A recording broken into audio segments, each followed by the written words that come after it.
Greetings and salutations, everybody. Welcome to another throwback here, going back to the 80s with these films, which I've always had a soft spot for, in that they really are a great introduction to horror, which I will get into a little bit later, like what I mean by that. But anyways, this video is about House from 1985 and House 2 from 1987. But let's first start with House. So this film stars William Katt, who I know most now at this point from films like Carrie, but he's been in several projects spanning several decades. We also have George Wendt, who's probably most famous for playing Norm on Cheers, on the TV show Cheers, and we also have Richard Mall, who is perhaps most famous for playing Bull on the TV show Night Court, both of which I believe were on the same night, actually. I think that was part of the one of the Thursday nights that NBC used to really own back in the day before streaming. Anyways, the synopsis for this first film, House, is as follows. A troubled writer moves into a haunted house after inheriting it from his aunt. Yeah, quite the short synopsis there, but to flesh things out a little bit more, no pun intended, this writer, played by Katt, is a sort of like a Stephen King kind of writer, and he moves into this house where his aunt had just taken her own life. He has a history in here in that he spent some time growing up here in this house. He even lived there for a while with his wife, who's an actress and he's separated from, and their son, who had gone missing while they were at the house. He decides when she passes away, instead of putting the house on the market, that he's going to move in and try to use some of his time there to kind of work on his new book, which, instead of being a horror novel like his agent or his fans want, it's a horror of his own, his experiences in Vietnam. He figures writing this is a way for him to kind of deal with what he went through back in Vietnam. But, of course, things don't really go smoothly as he begins seeing things in this house. He's seeing his aunt stating that the house had fooled her and gotten to her before she jumps off what she's standing on to try to hang herself before just kind of vanishing. He'd also, while trying to work and concentrate on this book, would just randomly see his son waiting outside the window laughing, almost like he's mixing that hallucination with just having watched TV and turning off his son with the remote. It's really strange stuff. But of course, he's still going through this mental agony of trying to even write this book, reliving a lot of what he went through in Vietnam as he's trying to just write it all down. So these hallucinations are definitely rough, and there are some which turns out not to really be hallucinations. There's something very real happening in this house, which he wants to get to the bottom of and kind of investigate. Meanwhile, he's met his neighbor, played by George Wendt, who's been catching bits of the reactions, and he has some concerns for his new neighbor here, this writer who just moved in, seeing him kind of going through something at some point. It even gets to the point where he decides to check on his wife, who, like I said, they are separated and working on their divorce, just to kind of touch base with her, make sure everything's going to be okay with him. Sounds pretty serious, right? But, well, we do get some little jumps here and there, a little bit of some gross-looking creatures, but it's PG-13. And in my opinion, by today's standards, especially a very light PG-13. This film, this is a film which I feel, as I mentioned earlier, is also a really great introduction to horror. None of the frights really last. They don't linger and disturb you. Nothing's going to scar you. You get a quick jump, a freaky reveal, and an insane situation kind of unfolding, but nothing over the top. No immense violence or immense gore, but just frightening enough to be considered a haunted house film. I would say this one is also, when it comes to intros to horror, this is also a great one for kids too, believe it or not. Though, for me at the time, I knew William Katt from a film called Baby, The Secret of the Lost Legend, and I really loved the TV show The Greatest American Hero back then, one of which, Baby, is a bit forgotten at this point, and the other one, Greatest American Hero, I know they attempted a reboot years back that never went out of pilot phase, but at any rate, back then I was still familiar with him outside of the horror genre. I hadn't really even seen Carrie yet by the point I'd seen House back in the 80s. So for me, he's a recognizable face from Greatest American Hero, and that kind of toned down any of the other frights, but I still feel like this one's very light and good for the kids as like a starter. Maybe a 7-year-old could handle this or something. There's nothing over the top in it. We have a manifestation of somebody that he knew in Vietnam who had died with some really amazing makeup effects. A transformation of one character into this weird demon zombie lady kind of thing, and this closet monster of sorts, which is possibly where little one may have a little bit of an issue. Something hiding in their closet. We also get some inanimate objects kind of chasing our lead around the house. You know, a lot of the fright comes not simply from those little aspects here and there, but from this whole idea of what's real and what's not in this situation. What is he hallucinating and what's really happening? That kind of aspect. But like I say, the comedy is sprinkled throughout it to lighten up all those aspects even more, even to the point where a silly song is kind of playing while he's burying the body of one of the creatures that he's taken out. But, you know, as this is an 80s film, of course, it's all practical effects and it looks great. But it's also in the same family as many others back then, as being very quick, short, and to the point, about 90 minutes. I believe this is also produced by Sean Cunningham, who had done the Friday the 13th films. A couple of those actors show up as well throughout this one and the sequel. But, you know, it's just like those Friday the 13th ones. It's very quick and to the point. But as for a quick touch on the franchise itself after this first film, it did spawn a few sequels, one of which being House 2, The Second Story. Released just 18 months later, this one leans into the comedy even more. It is similarly a good horror introduction and has a following synopsis. The new owner of a sinister house gets involved with reanimated corpses and demons searching for an ancient Aztec skull with magic powers. Yeah, we got a crystal skull in this one, but no flying refrigerators or swinging through the trees with monkeys or being eaten alive by ants. As this one says, the title, The Second Story, it's not the same story, not the same house, it's not a continuation, it's just a new installment, which is surprisingly good. We don't have any returning stars at all.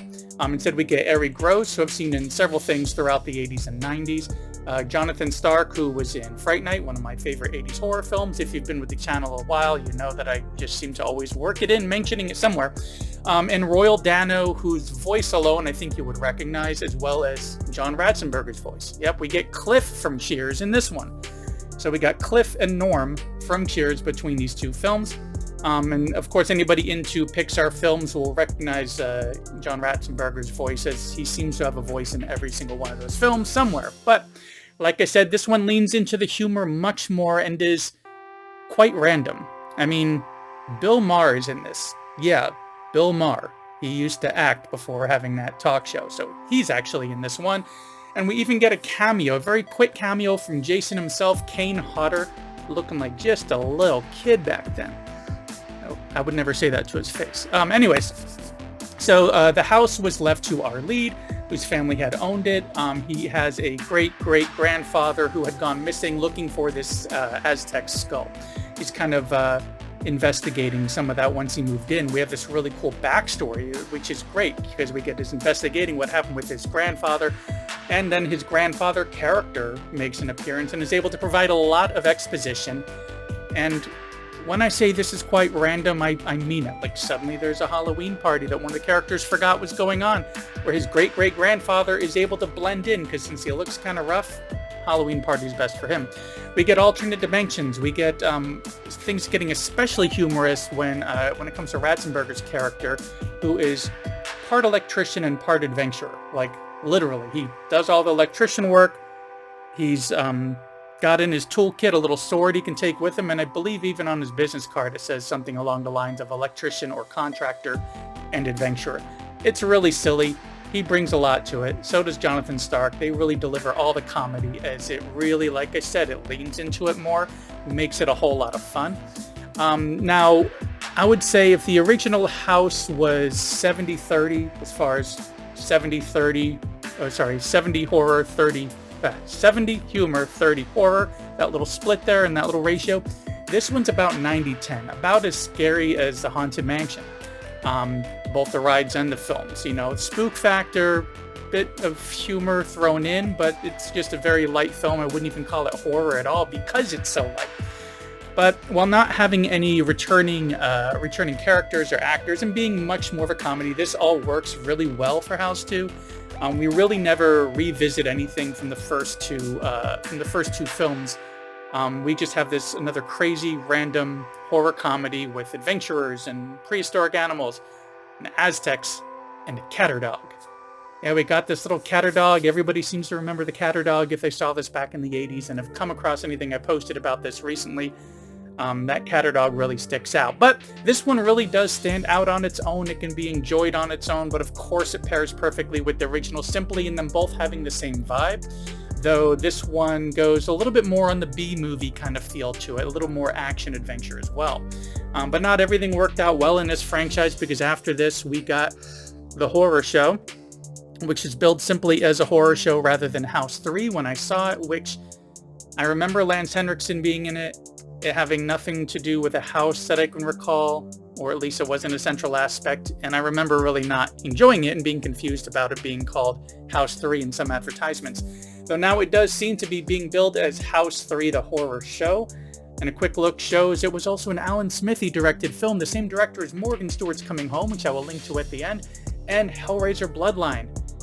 If you're not familiar with Alan Smithee, that's the name that directors used to use when they didn't want their own name associated in any way with the end product of their efforts. So it must have not gone that well. There was also a House 4 a few years later, which I didn't even know about until recently. And in 2024, there was an announcement that this franchise was going to be rebooted, which, you know, I get it, because there is room to do a lot more here. Even if each film can kind of focus on a different house, maybe we could find a way to link them all together, but I just don't trust the idea of rebooting this. Hell, even Universal couldn't get their Dark Universe thing going after that Tom Cruise Mummy film wasn't received that well. Maybe getting a little bit pessimistic here, but I think things like Ghostbusters have proven that people don't want a remake. They would, if they want anything at all, they just want a legacy sequel to something originally. And I feel like House would be another great way to do that. Just make another House movie. Just start making them. You don't need to remake it. You don't need to reboot anything.